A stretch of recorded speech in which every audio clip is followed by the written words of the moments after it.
Well, it is important because if we do any type of work at all and we don't evaluate it, then we don't get to know whether what we are doing is yielding results or not. And the climate change has been a new subject that is on the table for some time now.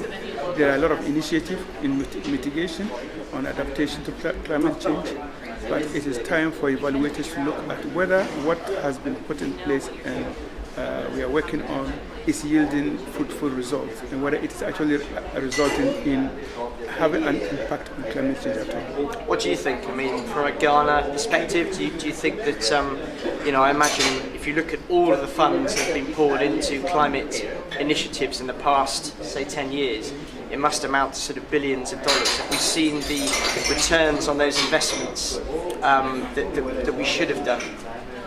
Yes, to some extent, yes, we can say that we are beginning to see the results. The awareness of climate change is there. The change in mindset in itself is already one step. People are beginning to realize that we cannot continue to do business as usual. We've got to do things differently. There is cleanliness, the amount of efforts made to have clean environment is there. The efforts made to change farming practices in order to conserve the environment is there.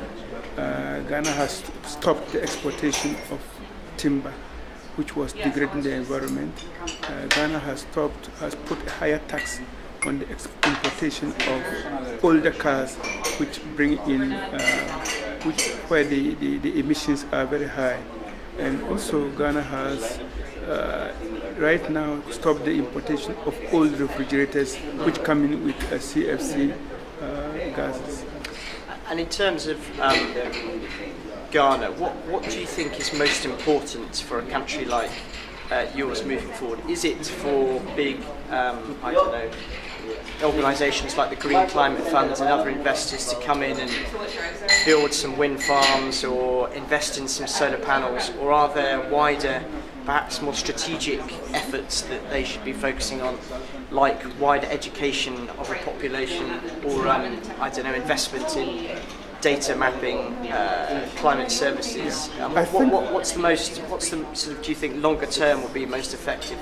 It is not an either-or situation. I think it's both extensive education, starting from primary school throughout the educational structure, as well as programs that try to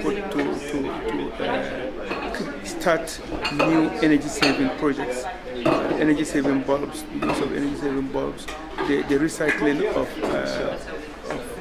materials that can save the environment, a ban particularly on activities of farmers and miners that degrade the environment. All these things should come together. It is not one or the other, otherwise we'll be working with one leg.